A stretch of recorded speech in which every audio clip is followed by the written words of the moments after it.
Halo bro, kita lanjut dengan sutra-sutra Dhammapada. Sutra berikutnya, jangan biarkan kesenangan mengalihkanmu dari meditasi, dari jalan. Kesenangan adalah rangsangan sesaat bagi tubuh. Itu bukanlah sukacita, itu bukanlah kebahagiaan. Kesenangan adalah menjadi mabuk sesaat dengan fisik, menjadi teridentifikasi dengan fisik. Ketika dirimu teridentifikasi dengan tubuh, dan ketika dirimu mulai mendengarkan tubuh dan nalurinya, semacam rangsangan tertentu, keadaan mabuk sesaat muncul dalam dirimu. Keracunan itu tercipta dalam kimia tubuhmu sendiri. Seseorang bisa mengonsumsi obat-obatan dari luar, mabuk, dan melupakan semua kekhawatiran, kecemasan, beban, dan tanggung jawab dunia. Seseorang bisa sepenuhnya melupakan dunia, terkadang terlalu banyak, terlalu berat. Hanya dengan meminum alkohol, mescaline, marijuana, LSD, dirimu akan merasakan kenikmatan. Itu bukanlah kenikmatan sejati, itu hanya ketiadaan rasa sakit. Pahamilah ini dengan jelas, apa yang dirimu sebut kenikmatan, hanyalah keadaan mabuk, di mana dirimu menjadi sangat tidak sadar, sehingga tidak bisa menyadari rasa sakit. Ini bisa terjadi dengan mengonsumsi obat dari luar. Ini juga bisa terjadi dengan melepaskan beberapa obat ke dalam kimia tubuh bagian dalammu.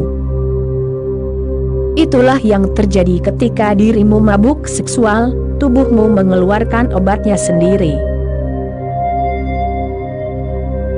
Tidak jauh berbeda. Tubuh dirimu juga berada di luar dirimu. Dirimu bukanlah tubuhmu, dirimu adalah kesadaran di dalam tubuhmu. Tubuhmu hanyalah tempat istirahat, sebuah rumah. Suatu hari dirimu memasukinya, dan suatu hari dirimu harus meninggalkannya, sebuah karavan, tempat menginap. Dirimu bukanlah tubuhmu, ziarahmu bersifat abadi. Namun, berada di dalam tubuh, seseorang bisa menjadi teridentifikasi, seseorang bisa mulai berpikir, aku adalah tubuh. Dan ini terjadi lebih sering saat ini, daripada sebelumnya. Selama berabad-abad, manusia telah menyadari bahwa ia bukanlah tubuh, tetapi dalam 2-3 abad terakhir, pendekatan ilmiah tentang segala hal telah menghancurkan pemahaman yang telah lama dianut itu. Sains adalah metode yang baik untuk mengetahui materi, tetapi sama sekali tidak berdaya sejauh menyangkut dunia kesadaran. Karena sains hanya bisa mengetahui materi, maka sains pasti akan menolak kesadaran, kesadaran berada di luar jangkauannya. Jika dirimu mencoba melihat cahaya melalui telingamu, dirimu tidak akan bisa melihatnya. Dan telinga akan berkata, tidak ada cahaya. Jika dirimu mencoba mendengarkan musik melalui matamu, dirimu tidak akan bisa mendengarnya, karena metodemu sendiri tidak mencakupnya. Mata tidak bisa mendengar musik, telinga tidak bisa melihat cahaya, tanganmu tidak bisa mencium, hidungmu tidak bisa merasakan. Setiap indera memiliki keterbatasannya sendiri.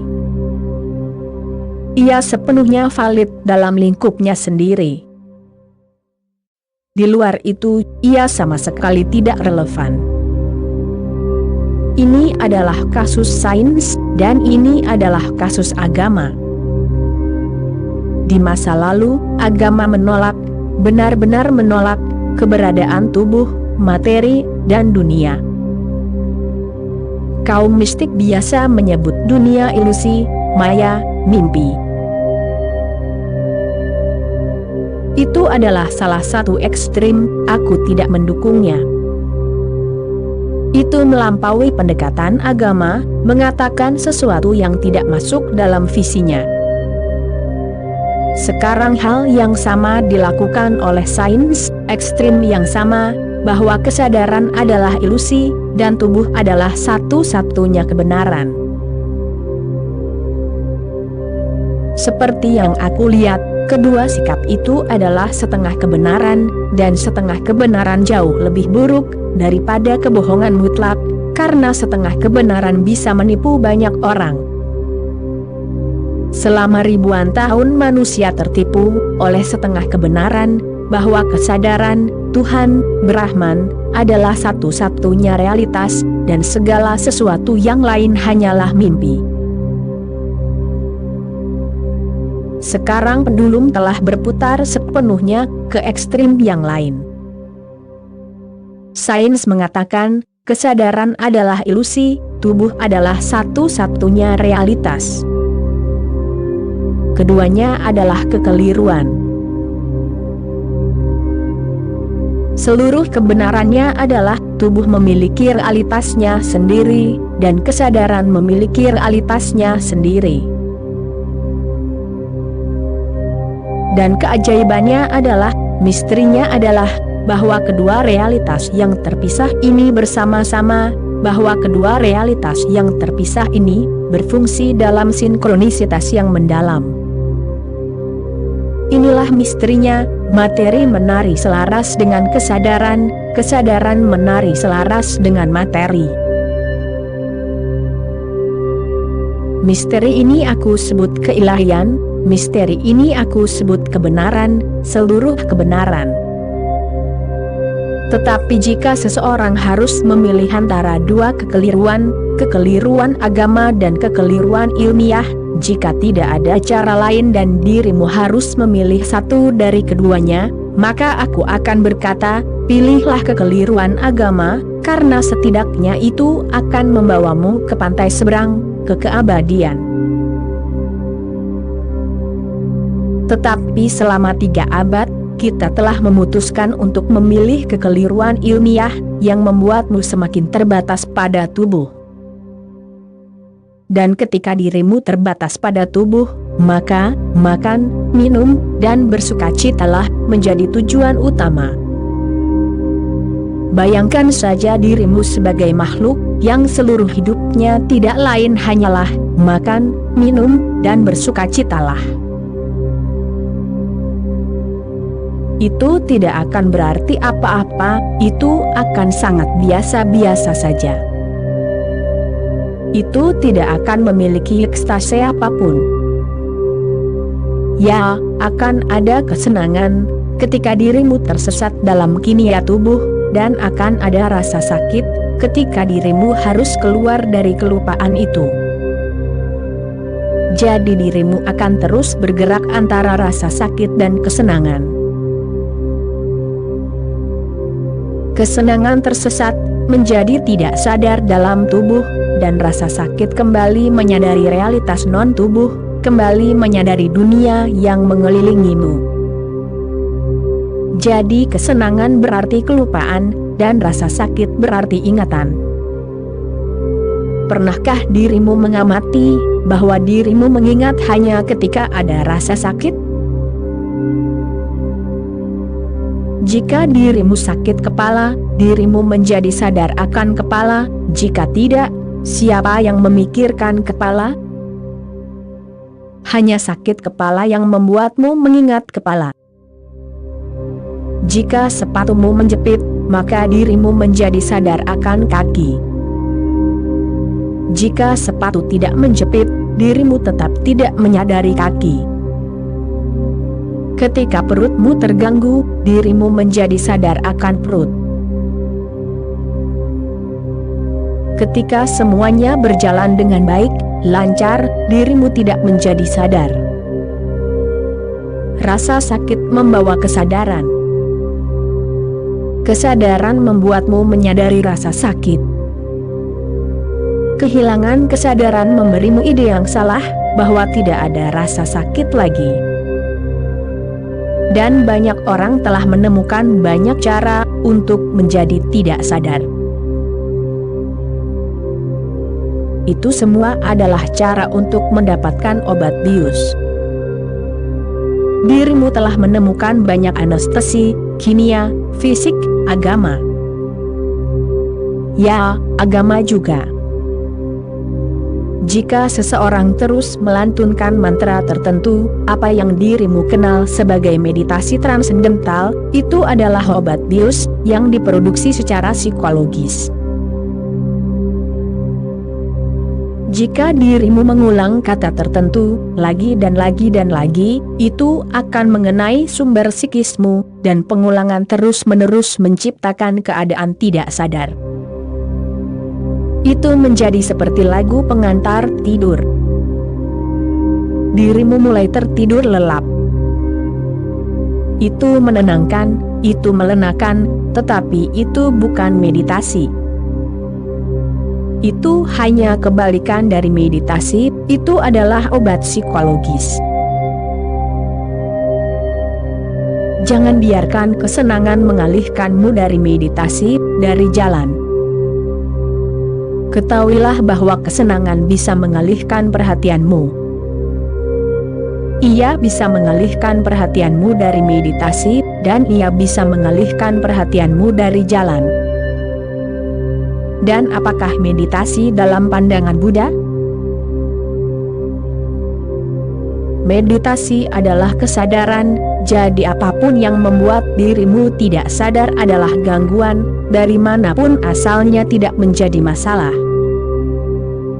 Apakah dirimu menciptakannya di dalam dirimu, dengan melantunkan mantra, atau dengan menelan obat, dengan merokok, dengan menyuntikkan sesuatu, bagaimana dirimu mengelolanya, tidak menjadi masalah. Jika ia mengalihkan perhatianmu dari kesadaran, ia bisa menciptakan mimpi indah, tetapi dirimu tidak lagi sadar. Dirimu mungkin merasakan dunia menjadi keemasan, pepohonan lebih hijau, mawar lebih merah muda, dan semuanya tampak luar biasa indah, psikedelik.